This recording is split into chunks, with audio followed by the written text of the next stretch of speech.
I remember a guy who he owed me $10,000, and I went to collect it, and he kept ducking me and ducking me and ducking me. I said, this son of a bitch, he owes me 10 grand. Now, if I let him get away with it, and other people heard about that, then they'd do the same thing to me. Well, guess what? I couldn't let him get away with it.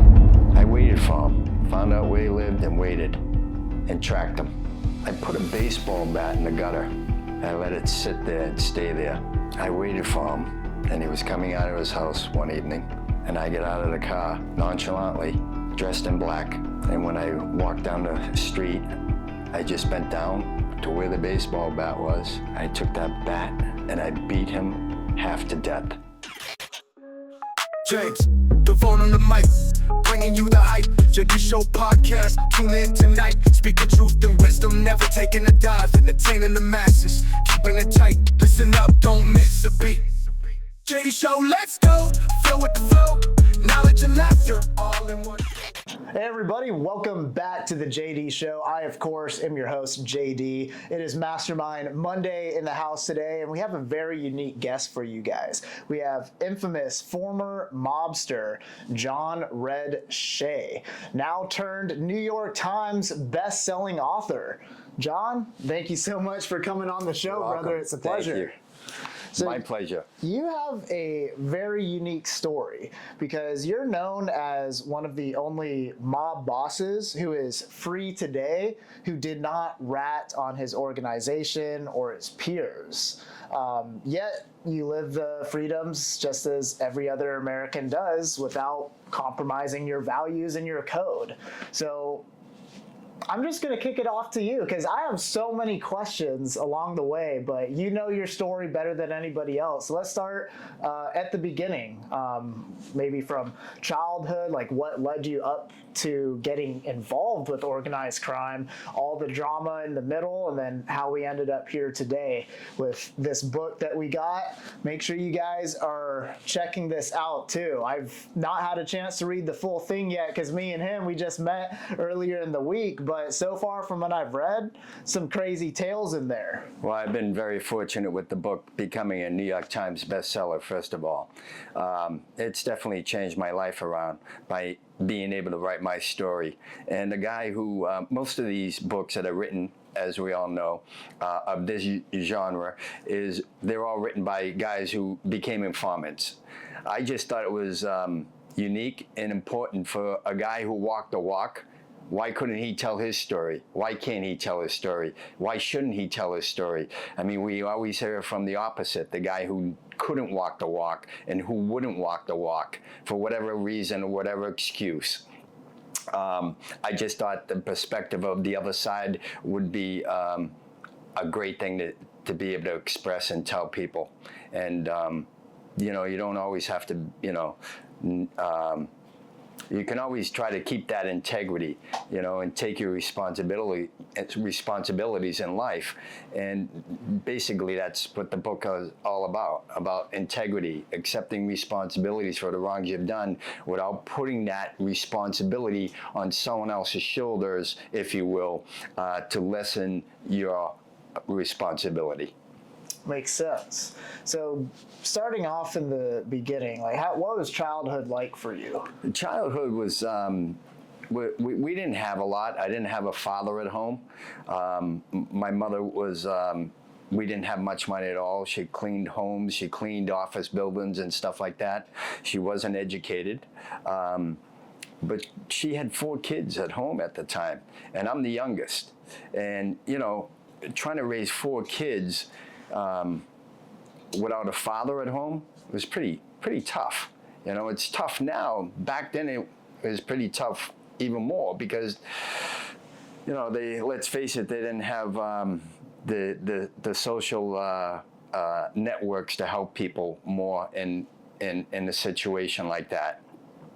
Yeah, they had welfare, but my mom she was so proud that even though it was so poor, she did not want to be on welfare. She did everything she could, working with on her hands and knees, cleaning and everything else, hard work to keep us off of welfare. And yeah, I mean, so we didn't have much. And we lived in the the largest Irish enclave in Boston, and it's called South Boston, but the nickname, short version, is called Southie. Everybody knows it as Southie, and it's the biggest Irish enclave. And, you know, being Irish, growing up in an environment like that, they had 3 projects, housing projects, and they were all white at the time. And, you know, growing up in the projects, you know, you got to be able to handle yourself. It's tough. It can be tough.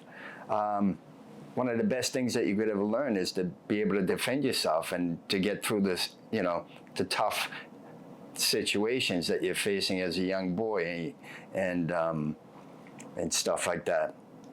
I remember I wasn't in the projects at the time. I was in the neighborhood in Southie, and I was 5 years of age, and I was getting my ass beat by kids who were like 15 years of age.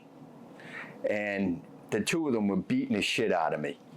And they had me in the gutter, spitting on me and everything else as they were beating me up as I was 5 years of age. So that could give you a little perspective of what it was like growing up. Yeah, it's pretty brutal. Like, as a 5-year-old kid getting beat on by almost adults.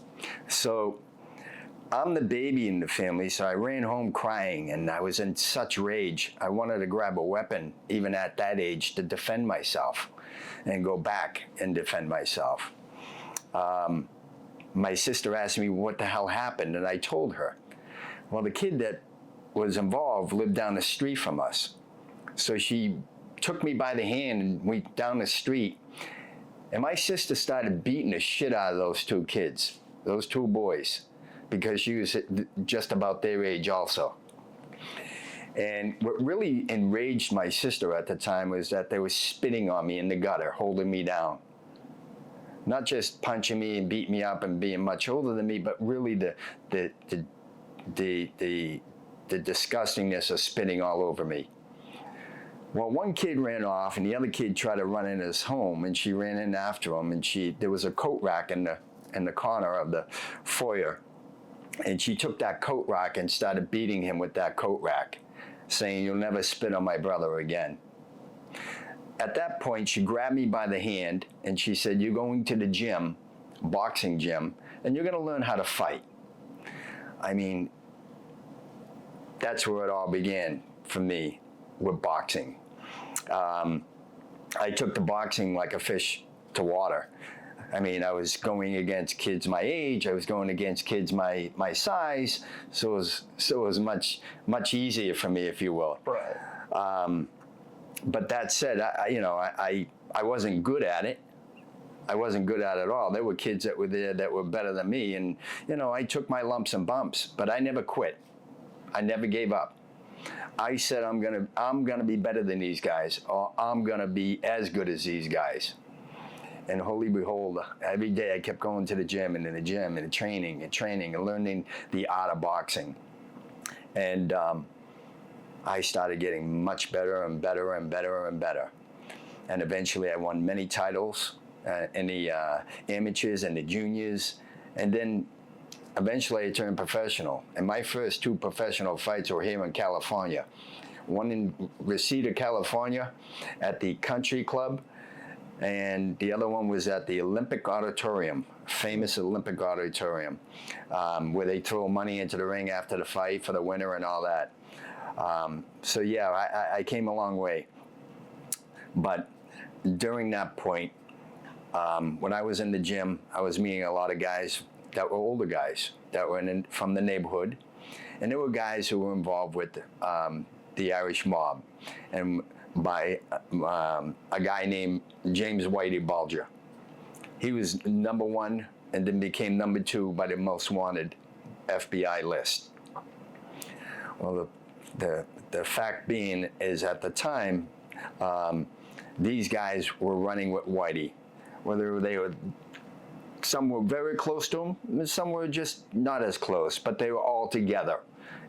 And I saw what these guys had and what cars, money, and they were all fighters. A lot of them were fighters, boxing in the gym all the time, staying in shape, living a clean life, if you will, physically. And I finally got to learn what they were doing. They were doing drugs, selling drugs. They were involved in other stuff, gambling, loan sharking.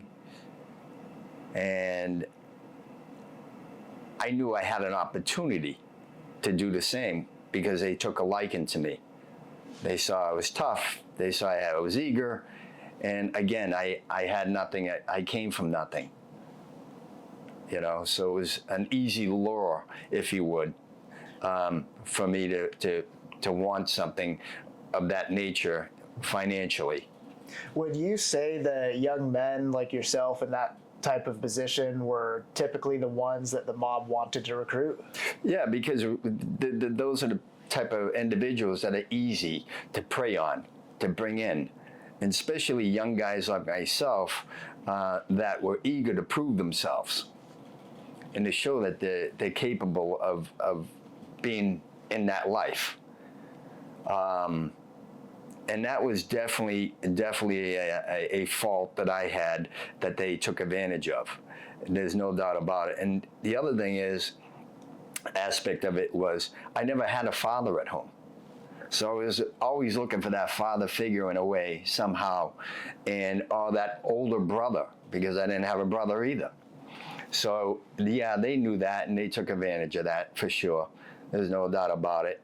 But hey, listen, that's just the way life goes. You can't cry over spilt milk. You just keep moving forward, And but to your point, yes, they do look for that. Yeah. So at around what age were you when you first got recruited? Well, after winning, growing older in boxing and doing some things in the street, I mean, me and my friends, we'd wait on the corner. We'd wait for a truck to pull up. There was going to be a delivery truck to a grocery store or something like that, and they'd have cases of cigarettes and stuff in it. And the truck driver would get out, go into the store. It'd be double parked, if you would. And we'd wait for him to go in the store, and then we open up the back of the truck, and we'd take the cases of cigarettes, we'd take off with them into the projects, and the guy would come out and be like, "Holy shit, somebody took my cases of cigarettes. They just robbed the truck." Well, it was a way for us to make a few dollars in our pocket while we were living in the projects. And then I went into selling marijuana at that time at an early age, and then eventually I started getting involved with the guys that were selling cocaine that worked for Whitey Bulger. And that's when things started to change for me. And at that time, I was at the age of 16, 17 years of age doing that stuff. 15 years of age, robbing the trucks and selling marijuana. But the graduation with those guys was about 17 years of age, yeah. And I started selling cocaine, started my own business, had my own customers. I'd be selling in clubs that were local clubs and bars in Southie at night, coming out with pockets full of money. I mean, it was good. It was definitely enticing for a young man that didn't have anything, and watching everyone else earn that money. But at the same time, my love was to boxing, and I continued to box, and I continued to do all that at the same time. So I had two parallels going on at the same time. My first love is boxing, of course, and I just kept on boxing, and I had my first two professional fights here in California. Then I went back to the East Coast. From the East Coast, I went to Rhode Island with Vinny Pazienza. I started training with him, and he was a 5-time world champion. And me and him fought in the same card together in Atlantic City. And at the time, his manager at the time was Lou Duva, famous boxing manager in the boxing game. He's since deceased. And Lou Duva had all the world champions. He had everybody. And I was sent down to his camp. He wanted to see what I had. And we were sparring in the gym with a guy named Rocky Lockridge, who was a world champ. And we were doing round robins, and Vinny got cut. He got cut over the eye from sparring. And we were staying at a hotel, and I was with Vinny, and I didn't have a contract with Lou Duva yet. I said, well, Vinny ain't going to gym. Maybe I don't have to go to gym today. So I hung out at the pool at the motel. Lou Duva come over, and he started screaming at me. Where you been? What are you doing? Why are you here? Blah, blah, blah, blah. I'm like, I didn't like anybody yelling at me. Didn't like yelling at all. I don't like yelling at all. I don't like anybody being aggressive towards me like that. I don't care who you are. So, young kid, should have maybe stayed. Who knows? I took my stuff and I went back to Boston. And at the time, how I get into that was to connection with Lou Duva was through an attorney friend of mine who became my attorney, Anthony Cardinelli, who represented mobsters throughout the United States. He actually worked on the Gotti case at the time. He represented Fat Tony Salerno in New York at the time. He represented the Angelos in Boston when they got indicted, because they were the top guys in Boston at the time. He had a connection in the boxing game, and he was the one who got me to go down there. So, I left. Lou Duva says, hey, he calls Tony Cardinelli. He says, hey, where's this Irish kid that you sent down? He said he was doing so good. He was talented. Where the hell did he go? So Tony says, I don't know. 6 months later, I come into Tony's office. I'm wearing a Rolex. I'm driving a fancy car. I go to see him and say hello. Tony says to me, I don't know what you're doing, but I can tell it's not good. Because he wasn't stupid. He knew the guys I was hanging around with. Mm-hmm. He said, whatever you're doing, John, please stop. I don't want to be representing you down the road like I do all these other guys. Yeah. So I started getting bigger and bigger in the cocaine business. Eventually, I was dealing with Whitey's guys. I was getting the drugs from them. They were supplying me. And eventually I said, I got an opportunity to get my own connection. An opportunity to make more money, get it cheaper. And that was in Florida. In the Keys. I went to the Keys in Florida. I flew down there by myself at the age of 18. So at the age of 18, you already had a Rolex watch, driving a nice car. Yes. And you're leveling up in the mob. I'm working my way up. Yes. Wow. Yep. Whitey's already noticed me. Everybody knows who I am. As a matter of fact, those guys who ran that drug organization, Billy Shea, his name was, just like my last name, but no relation. He was the head guy for Whitey. And all of them came down to Atlantic City when I fought. And Billy Shea said, listen, if you win this fight, he had a gold bracelet, customized. It was gold ropes on each side, the bracelet, and in the middle was his name, and he had diamonds in it. He said, I'm going to buy you one of these. If you win this fight, I'm going to have one made for you. He said, without the diamonds, just with your name. Well, I ended up winning the fight. He got a custom made for me, and it said red. And so that was the lure of just knowing and bringing me in little by little. I wasn't totally in yet. So I went to Florida. I had my own connection that I found. And when I went down there, I flew down with $20,000 to buy a kilo. And I met this girl down there, and she said, yeah, this guy's the connect. He says, I need the 20,000. He said, I said, yeah, you'll get the 20,000 when you give me the product.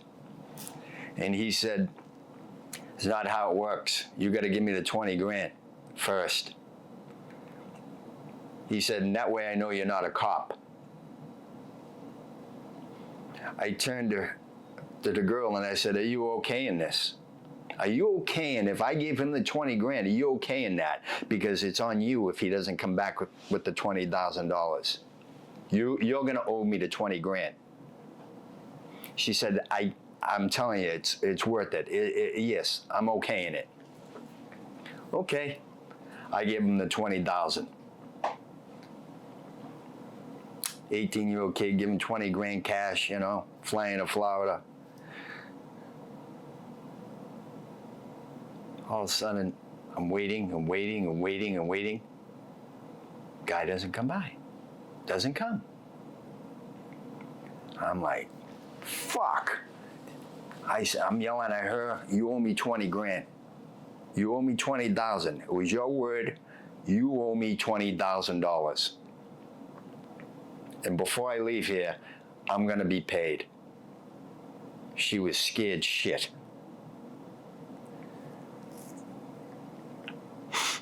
Midnight comes. I'm sleeping. Now we're in a trailer along the water down in the Keys. I got woken up. It's the guy with the kilo. I wanted to hug the guy. I'll be honest with you, I wanted to hug him, and it was the real deal. He said, listen, I apologize. He said, I don't know if you saw earlier today a helicopter go by. I said, yeah, I saw a helicopter go by. He said, yeah, that was me. I wanted to make sure you weren't the law. So I respected the guy in that sense of protecting himself, But I'll tell you, when I got that kilo, I was so fucking happy. So now I gotta take that kilo and bring it back to Boston, right? I strapped the kilo to myself. I opened it all up and I strapped the drugs to me. I took a sweat waist training belt and I put the cocaine in the plastic bag, 2 biscuits. I put one in front and I put one in back. And I took that weight belt and I strapped it to me and Velcroed it to me. And then I wore a nice baggy shirt, a Hawaiian shirt. Walked through the airport. Now I didn't do drugs, though I had experienced them at one point. But I didn't do drugs at that time, or cocaine. This girl did. She came to the airport with me and everything. And she was high because she was doing coke. And as we were walking, there were state troopers in the airport walking towards us. And all she was doing, she kept on beaming at them because she was so high and paranoid. So what did I do? I grabbed her by the arm and I made her look at me. So she took her eyes off of the troopers so she didn't bring attention to us. I waited for the plane, got on the plane, flew back to Boston. I sold the kilo of coke. I made a lot more money. I was able to cut it up a little bit, to extend it a little bit, and I started rolling from there on. So one day, I was getting some stuff still from the other guys, Whitey's guys, just to keep them happy. And one day they came by. Billy Shea, the head guy. He's with his guys. And he says, hey, Red, he pulls up on me. I got a brand new Beamer, Rolex, this, that. Hey, Red, how you doing? Good, how are you? He said, you got a brand new Beamer and you got a Rolex. He said, you don't buy that much from us, Red. You're doing really good. I said, I am. He said, Red, you're not buying that much from us. It looks like you're making a lot of money. I am. I said, I got my own connection. His eyes opened up. You have your own connection? I said, yeah. Tell me about this connection, Red. Now, at the time, I didn't know their supply source wasn't that good. They were having trouble with it.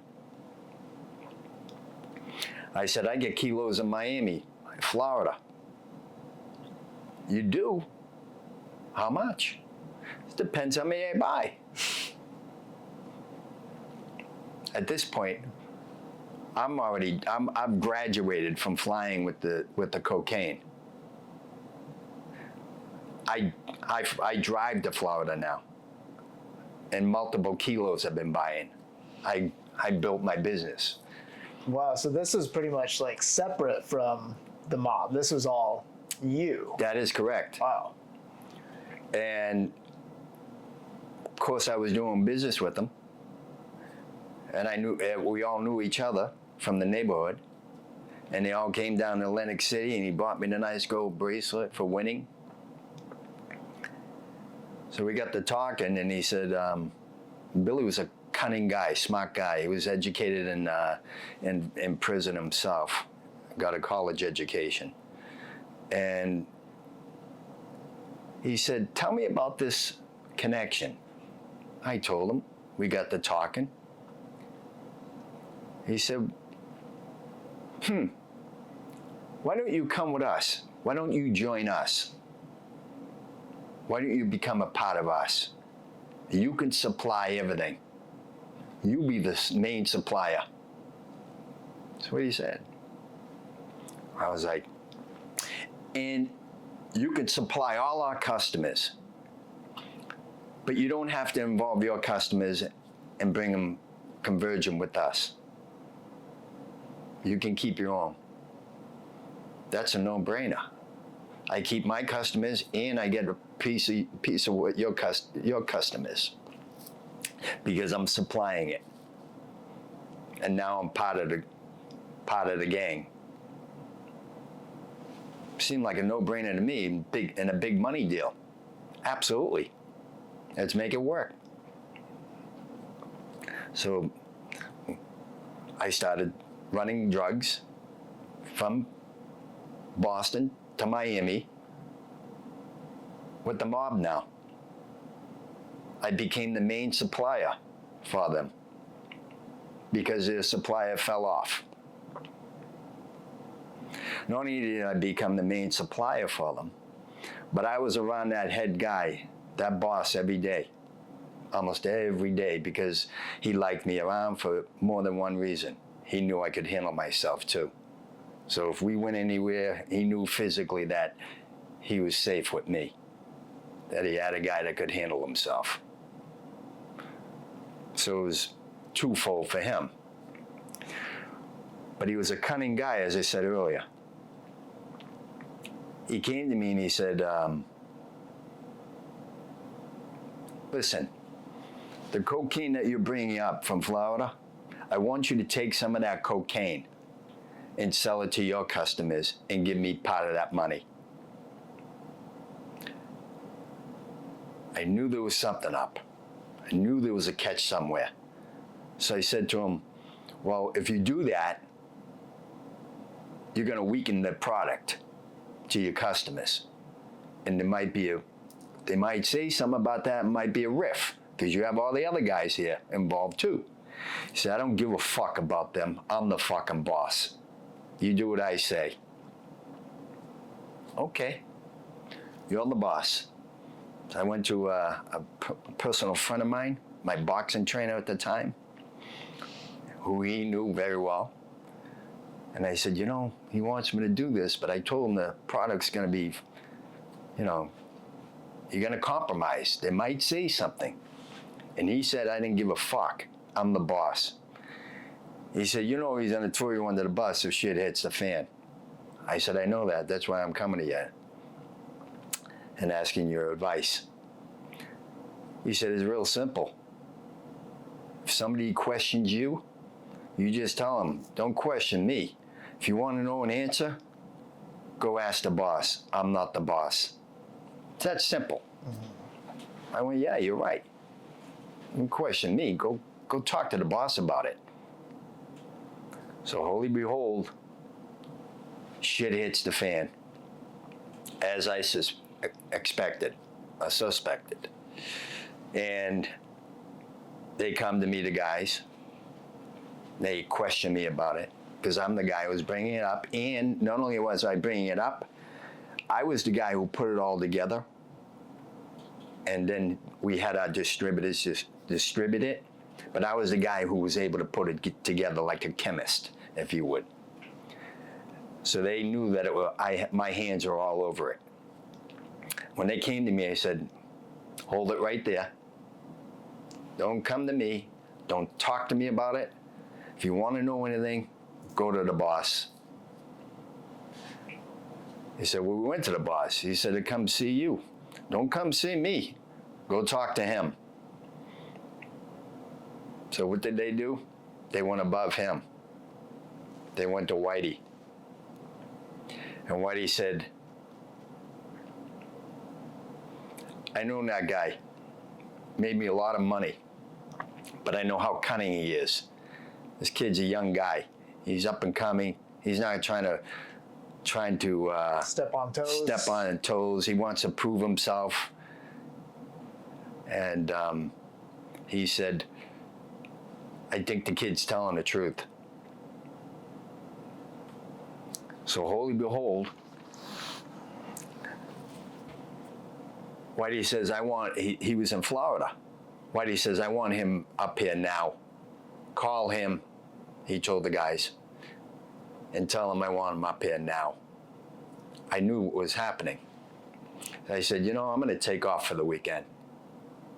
I'm going to take off. I'm going to go to Canada. From Boston to Canada, it's an easy trip. Because who knows what's going to happen. Especially when you're dealing with Whitey Bulger. He takes no mercy. Well, the ironic thing is I'm at the airport in Boston. I'm going to get my flight. Here comes Billy Shea off his flight from Florida and bumps into me. And he says, Red, why do you want to see me? Do you know anything about it? I said, nope, don't know fucking nothing about it. Don't know nothing. Nothing. I said, good luck to him after I left him. Whitey got a hold of him. And he said, the only reason I'm not killing you is because you made me a lot of money. You're going to go back to Florida, and that's where you're going to fucking stay.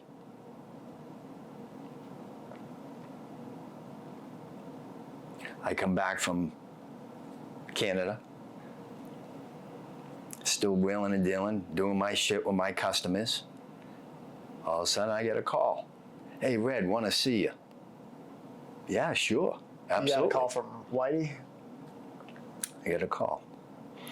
And I get down, I see him, and I said, we want to show you something in the basement. I said, sure.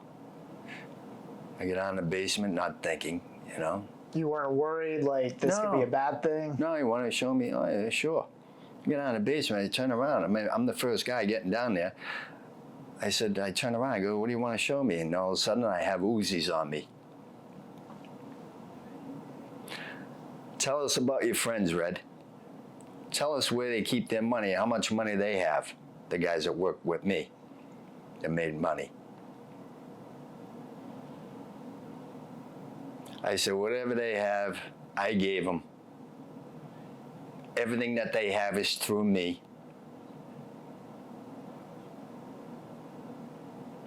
I wasn't giving any of those fucking guys up. I wasn't selling anybody out. Never. Cock the gun. Tell us now. I said, do what you gotta fucking do.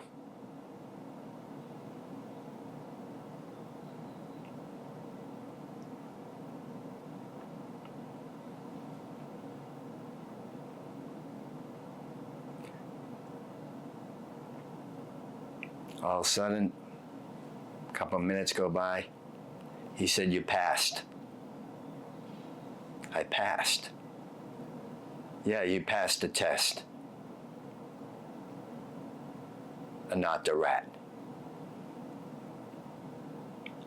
I can't tell you how fucking mad I was. I can't tell you how fucking mad I was. I get it, but you put me in a fucking position like that and make me think that my fucking life is I'm ready to die? Because of my principles? Because when you grow up in Southie, the most important fucking thing that you're taught as a kid is never become a fucking rat? Even Whitey's own brother, Billy Bulger, who was a Senate president of Massachusetts, he was bigger than the governor. He wrote in his own book saying, you know, when we were kids, we broke a window in the projects. I got caught, and they wanted me to tell on my friends, and I wouldn't, because you just don't. That's what we were taught growing up in that neighborhood, in that town. You didn't rat anybody. You didn't give anybody up. And you learned that at a young age. Well, I held on to that principle. And so that's what bought you respect with Whitey. But there was more to it, just like it was with Billy Shea. Oh, you can keep your own customers and this and that, but there was an angle that they had always along the way. Mm-hmm. He said, from now on, you're going to be running the drugs. You're going to be taking this over. Okay? I'm saying to myself, you could have just fucking asked me, right? That's simple.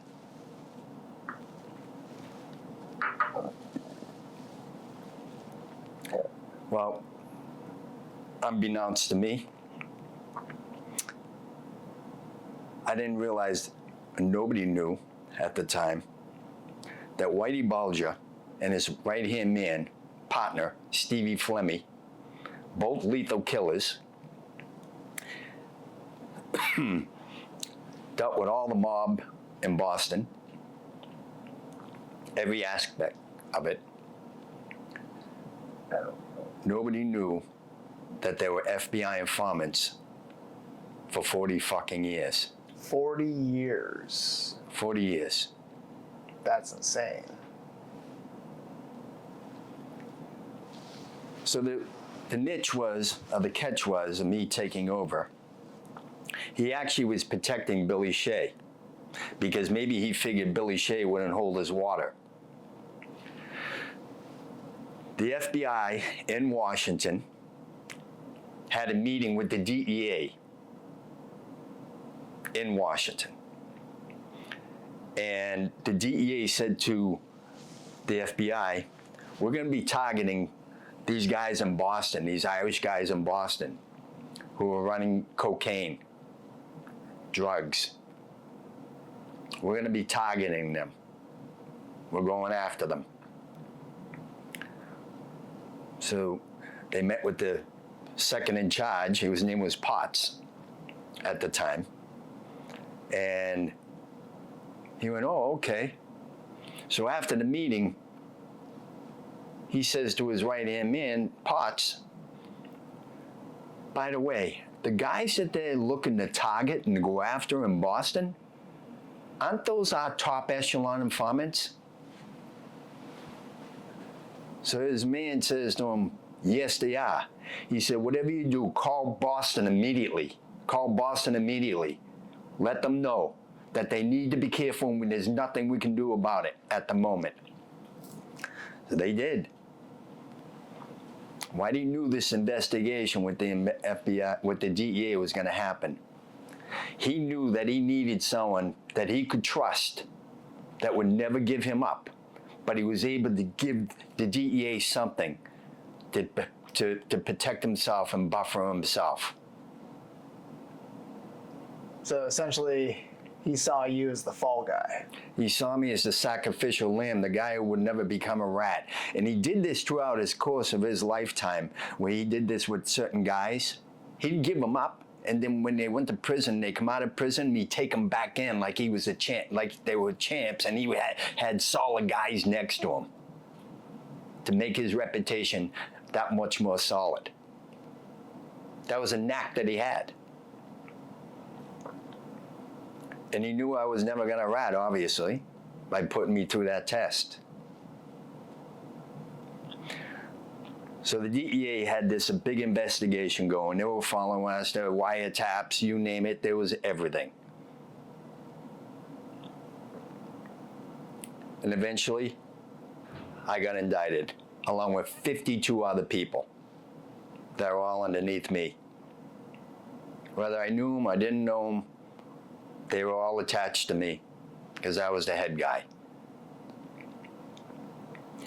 They couldn't get Whitey or anyone else's because Whitey kept a good buffer with me. I protected him.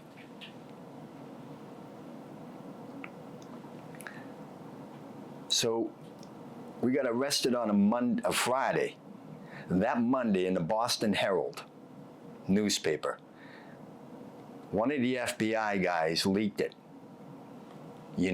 anonymously, saying that Whitey Bulger was a snitch, that he was a rat. And on that front page it said, Whitey not indicted with these people is because he's a stool pigeon.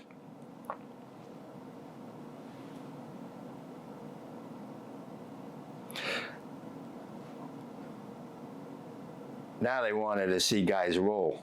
They wanted a domino effect. And that's usually what happens in these cases, especially big cases. You'll get the domino effect. One guy goes, then the rest of them go. And I seen guys who I looked up to, all these guys that were in the gym, that sold drugs, that were a part of him and this and that. I surpassed them. I became the head guy. I became the supplier. I was the guy that protected Whitey Bulger from getting indicted because I wouldn't rat. I wouldn't give him up. Him, Stevie, anyone else, I wouldn't.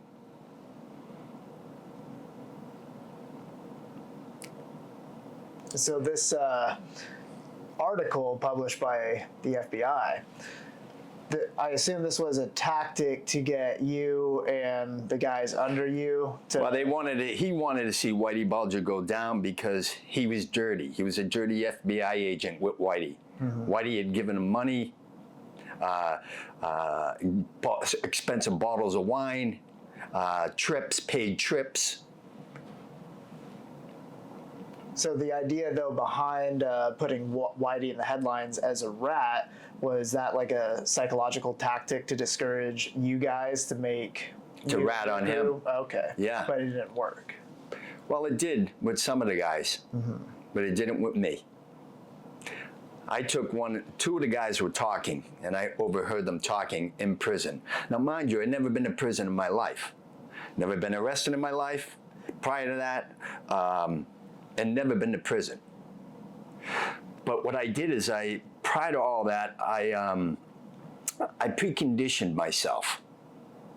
I used to go to prisons and visit people in prison, friends of mine that did time and stuff like that, just to get a feel for it. Knowing that maybe someday I might be there, end up there.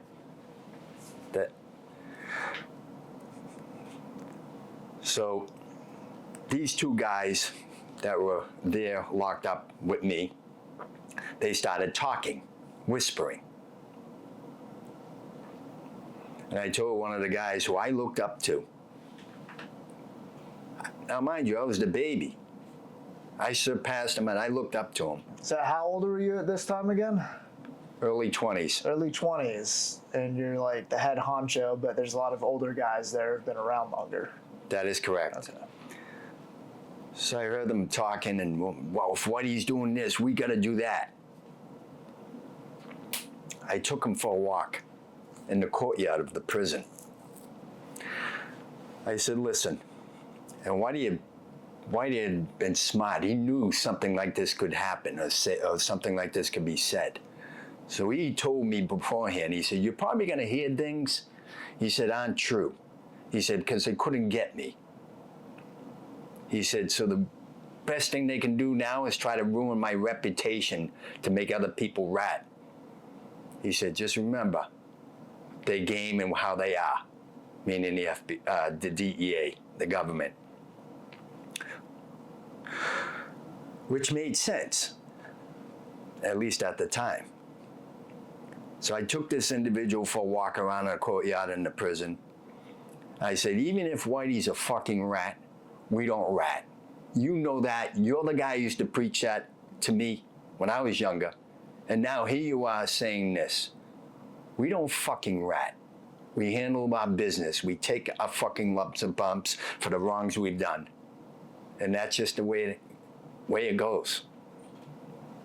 What's changed, I said to him, from the philosophy of growing up and learning that you never fucking rat, no matter what, even if the other guy is a rat. He ceased and dismissed from even talking about going that way.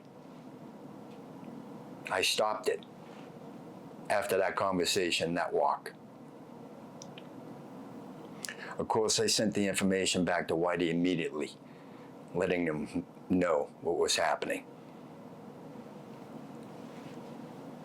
Time went on. Everyone pled guilty, pled out. Some guys, they said, we'll cooperate if need be.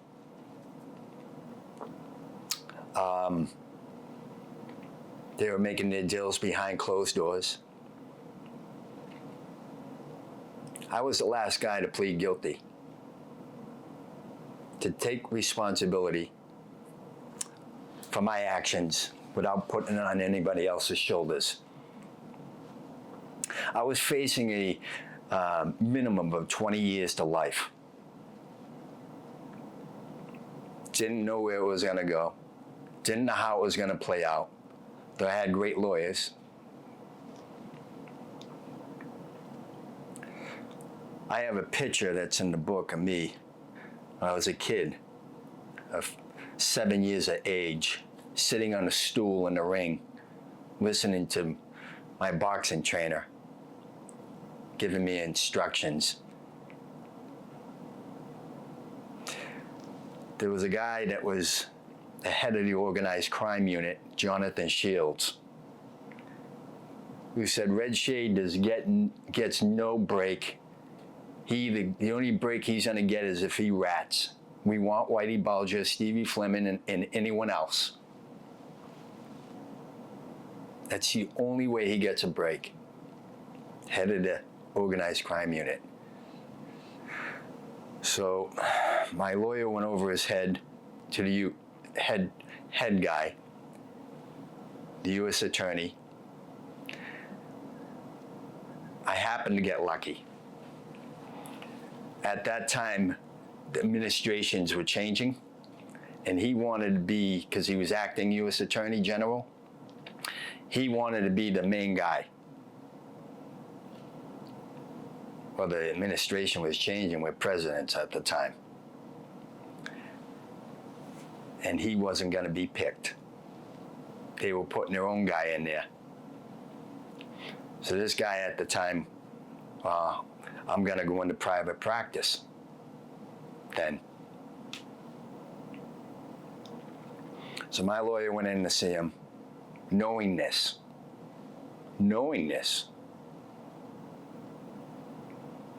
He went in, he threw the picture on the table of me when I was 7 years old. And he says to him, this is a kid you want to give 20 to life to. Just because he won't be a fucking rat. Just because he won't snitch. You want to ruin a kid like this, young guy too, his life? Just ruin it? He said, I'll tell you what, I think I can beat most of these charges any fucking way.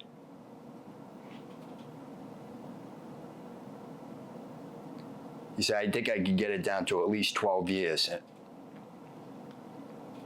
And now he's a very highly respected lawyer. And this guy was going into private practice.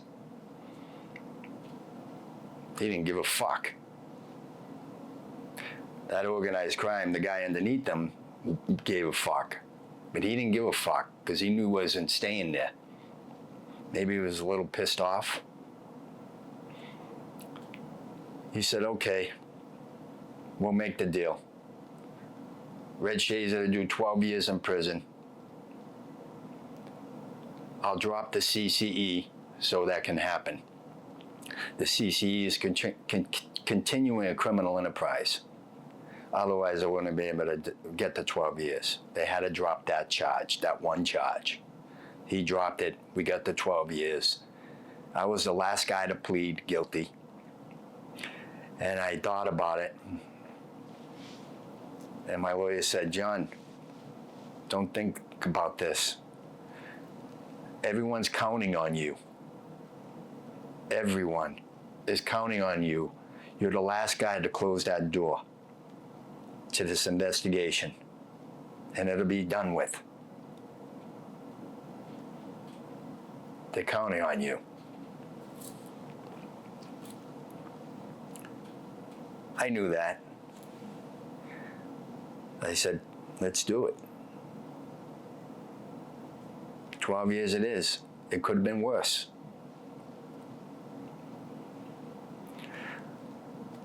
Now, at the time, I didn't know Whitey was a rat. Nobody did. Nobody knew it. For all these years, 40 years of being an FBI informant, and the top Irish mobster in the country. He was the biggest Irish mobster in the country. He was the biggest Irish boss in the country. Time goes on. I'm doing my time in prison, like the man I am. Indictments come down the road. Well, I'm in prison. I hear about new indictments coming for Whitey Bulger and Stevie Fleming. And I know some of the players that were snitching. Well, I'm in prison, in my jail cell. I contact another attorney, and I tell him to come see me. I was doing time in New Jersey, federal prison. He came and see me. I gave him some information to go after the snitches that were going against them. I was still protecting them guys as I was still in prison as a soldier. How many people do that? You tell me how many people did. How many people do that? How many people are that loyal? From my knowledge, it seems like you're one of the few, if not the only one, that stood your ground during that whole time, right? But even helping them while I was locked up. So the lawyer comes down, I sent him on, the bloodhound chase. He sniffs everything out. And one of the guys who was ratting, they find out, my lawyer did, he finds out that the reason why he's snitching and cooperating is because the government told him that this is the only way to get himself out of trouble. He had perjured himself on the stand in his own court case. So he was facing 5 years or more anyway at that time. And they said, this is the only way you get yourself out if you cooperate with us and go against Whitey Bulger and say that he shook you down or whatever it was. Well, holy behold, my guy got the court stenographies and all of it being said and how he lied and perjured himself. He brought that paperwork to Stevie Fleming, Whitey's right-hand man, and he said, look at what I have. This is what Red had me do from his prison cell to help you and Whitey. Now, mind you, Whitey was already on the run. He took off. Whitey was gone. He was on the run. And they were so happy you know? Tell Red I'm indebted to him. We're indebted to Red. Thank you, thank you, thank you. Time goes on, more indictments come in a different way.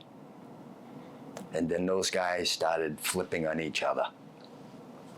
Stevie Fleming revealed that he was an FBI rat for 40 fucking years, figuring he could get out of prison then. The other guys knew that he was going to do that. They started cooperating to go against him and anyone else and the FBI agent. Meanwhile, Whitey was still on the run.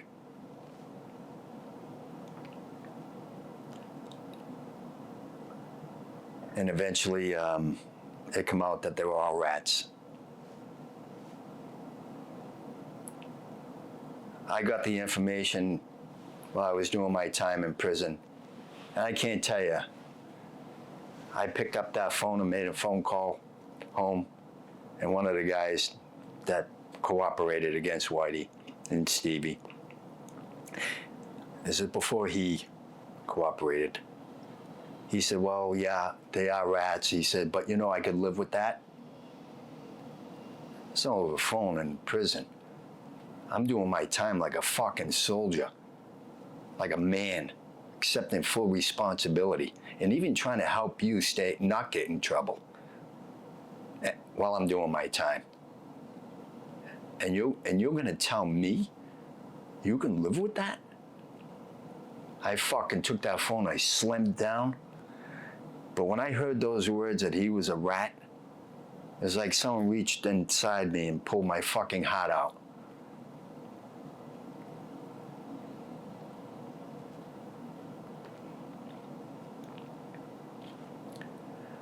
I said, maybe you can live with it, but I can't. Time went on. My lawyer contacted me. He says, I know what the answer is going to be, but I have to by law. You have a chance to come home and testify against Whitey Bulger when the time comes. I had 5 years left on my sentence.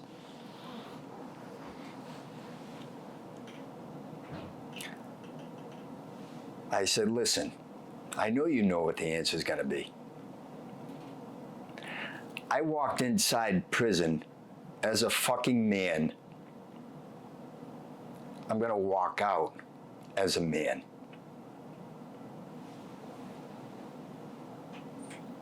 And that's what I did. I went and testify against a fucking Martian. I accept full responsibility. Even when he sold me down the drain. Today, I can walk down any street in Boston and hold my fucking head high. And when people look at me, they're not saying, hey, there's that fucking rat. They're not saying that. There's Red Shea, solid guy. That's absolutely insane. Damn. And eventually, like, you did get out of prison. So what was that like for you? So 2 years prior to me leaving prison, I had an opportunity. Mark Wahlberg wanted to come see me and talk about my story. I declined. I'm not ready to talk about my story. I was so tight-lipped, I didn't say anything about anything. And then when I get out of prison, my friends picked me up in New Jersey. We're driving back. Well, actually, we stayed in New York City for the evening. And when we were driving, we got a call. He said, you know, Mark Wahlberg's looking for your story. You know that, one of the guys says. I said, I know he's interested, yeah. I said, I'm thinking about it. I thought about it. And me and Mark met up. He said, you got to write the book. You got to put a book together. It's okay. I want to come out to California here with Mark.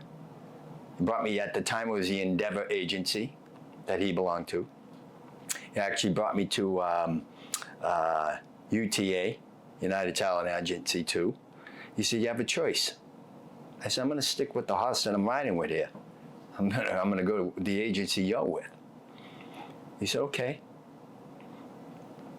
So we went in with his manager, partner, Steve Levinson, into Ari Emanuel's office. We talked to Ari. Tell me, is this story good? At the time, the book agent, Brian Lipson, was there, my agent for the book. Oh yeah, this is very sellable, Ari. He goes, good. He goes, tell him about the cab ride. The cab ride. You had to take a cab ride from the airport to a federal prison in Detroit. I said, I didn't want the dog and pony show. I didn't like that. But the story goes, I got to self-surrender to federal prison for 12 years. Walk in, that's it. Otherwise, they could have taken me, the U.S. Marshals. I was able to fly myself, pay my own way out there. Just walk right into prison. I'm here to serve my time.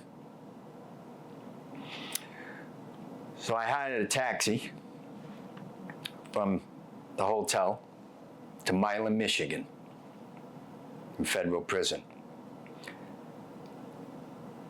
And I was going to spend 12 years in prison now. It takes balls. Were you scared? I wasn't scared, but I wasn't happy. You know, I had a little nerves, if you will. It's like going into the ring. You've done it many times, but you still get a little butterflies. So basically, that's what I had. Because you don't know what you're facing, the unknown, right?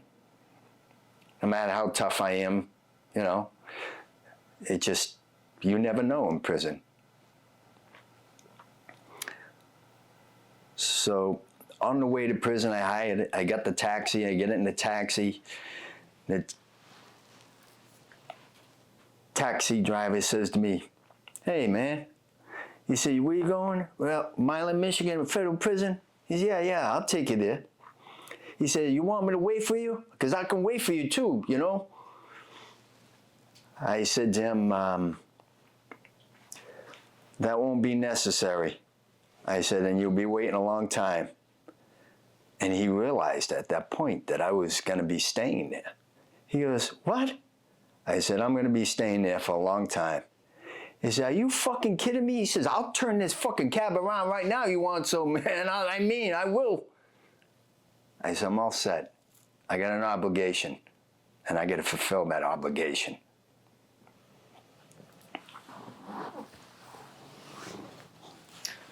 Yeah, that is something else. Like, I don't know too many people who would find themselves in that type of scenario and hold their own during that entire process. And I could understand your frustration with people who did rat, because you yourself probably were arguably under the most pressure to do so, but yet you never did. Right, and even though I was able to get, my lawyers were able to get that one charge down and to you know, get it to 12 years. What if I couldn't do that?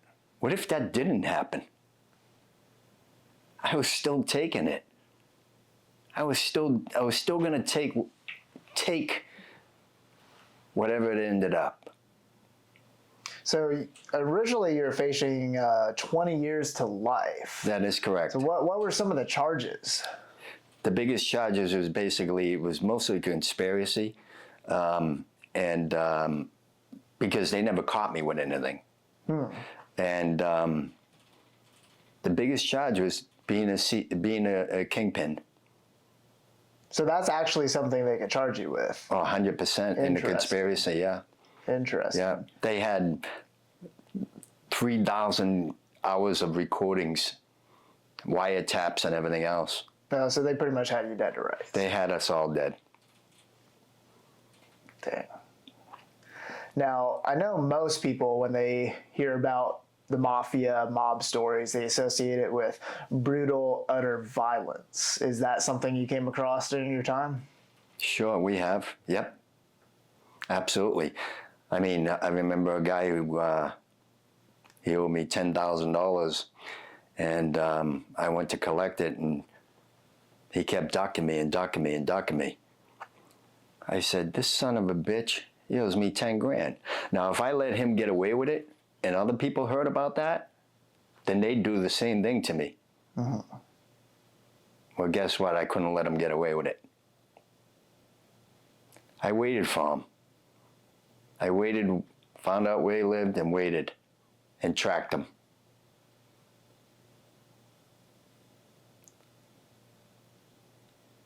I put a baseball bat in the gutter.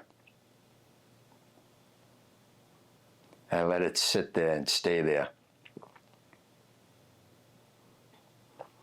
I waited for him, and he was coming out of his house one evening, and I get out of the car nonchalantly, dressed in black. And when I walked down the street, I just bent down to where the baseball bat was, because I had already set the weapon ahead of time. I took that bat and I beat him half to death.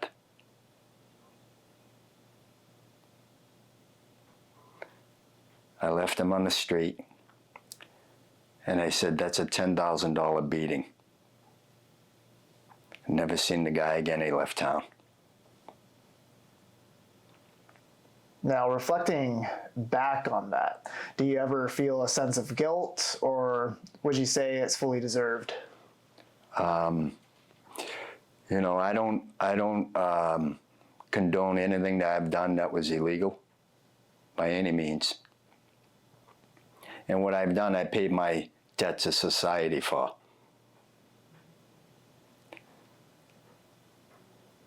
And I've changed my life around since. But in that life, we all know what we're doing. We're all a part of it, one way or another. We all have a responsibility, no matter what. Whether you're the guy who's getting the supply and owes the money, or whether you're the guy giving it. We're all in that game together. We all know what that game is. We're not stupid. You know if you don't pay, what the circumstances are going to be like. I wasn't robbing him. I gave him a product to sell, to make money, and then to give me my profit, my money back. Very simple. Now you think you're going to beat me? Nah, that ain't going to happen. That ain't ever going to fucking happen. So, was it justifiable? You guarantee it was justifiable. So I have an interesting perspective on violence in the modern world myself, and I want to pick your brain on it because you come from this world of pure brutality and violence. And I think the core of the world is, and to some degree, even the modern world, built on violence. Like even with this functioning society that we live in, these laws that keep us safe, at the end of the day, all of those rules, all of those laws are enforced by violence. Like you evade taxes long enough, what happens? Men with guns come to your house to arrest you. You resist that arrest, what's the ultimate solution? Violence. Sure. And knowing this, I've seen people in this modern world like do crazy, atrocious things to other people in non-violent ways. Like, you know, my story with false accusations, people manipulating the system to hurt others. In business, I've seen people file vicious lawsuits against a lower pawn in the game who they know like can't afford the attorneys to keep up with the legal battle, so they're able to enforce what they're trying to achieve with money, power, leveraging the legal system. Insurance companies do the same thing. Right. There's so many different examples of this. And you know, some people that we've seen in the news, like a controversial person, Connor, what was his name? No, not Diddy. The kid who killed the healthcare CEO. Oh, Luigi Mangione. Luigi Mangione. Philip Rodney Thompson. I don't agree with his actions whatsoever, but I can understand how a person may resort to violence like that, thinking that the system is completely against them and that's the only last option. I'm able to understand it, even though I disagree with it. So I'm curious as to what your perspective would be on that. Listen, these insurance companies and these people and that level and that highness, if you will, they're brutal. The insurance companies don't care about most people. We're just a number to them people. And he knew that. I'm not saying what he did was right either, by any means. You know, you take someone's fucking life. I mean, you know, you're going to face the consequences for that. And he knew what happened. And so many others did too. But again, he took the guy's life. And he's got to pay for that. Yeah, he's definitely going away for a long time. But does it bring that situation to light and to bring awareness to all that now? To what these insurance companies do? Yeah, I would say so, but how long does that last for? Is it just a blip, you know, or will it last long? You know, I personally, I think it's just a blip. So he gave his life, took a life to give his life, if you will, for a blip. I guess it was that important to him, I guess. And would you say that violence being a solution can still be a relevant solution in the modern world? Listen, unfortunately, sometimes violence is a necessity. As Tennyson once said, ours isn't the reason why, ours is to do or die.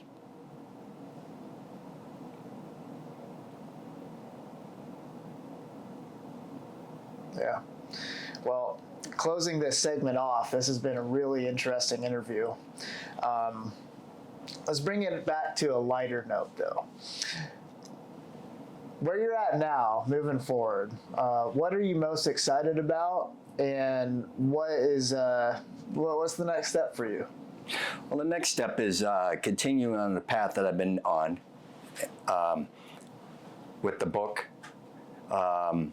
And I have another book in the wings that I'm waiting to bring out that I want to publish. And I also have my new podcast coming out, which is going to be great. It's Integrity with Red Shea, as you know. Yep. And I'm so excited about that. I think we're headed in the right direction. And we, you know, and just continue to keep striving. And where it all ends up, hopefully for the best. If not, I continue to be me, living my good life and doing the right thing. And by the way, I'm getting older now, so I'm getting to the peak of where in a few years I'll be getting ready to retire. So it's all good. It's all good. But I see great things coming soon and fast. So, yeah. Right on. Yeah. So with this podcast, Mastermind Mondays, obviously we typically interview entrepreneurs, and you yourself are an entrepreneur. In your past life being a mobster, you are still an entrepreneur, just doing it illegally, but now you're an entrepreneur doing things the way a lot of others do. Sure. So the final question for you is, if you were to give a piece of advice to any inspiring entrepreneurs watching this episode right now, from all the lessons that you've learned in your past life and in your current life, what would that piece of advice be? Don't give up. Don't ever give up. Continue to strive, even when you get knocked down. Doesn't matter. I've been knocked down more than once in my life. I've never been knocked down in the ring, though. But when you do get knocked down, get back up. Get back up and keep going for it, no matter how hard it gets. Do not quit. And the other thing is, stay to your principles. Stick to your principles. Integrity goes a long way in this life. And there are so many people in society that say they have integrity, but really don't. That really don't. You'll have people every day in your face talking about how solid they are and how great they are, and then when they're put to the test, they're not. So I say to people today, have more integrity and stick to your principles. And make sure those principles have strong integrity. You get knocked down, get back up. That's integrity. That's my advice to everyone that I could, speak to. Solid. John, it's been a pleasure, my friend. I Thank you for appreciate the it. interview. Thank you.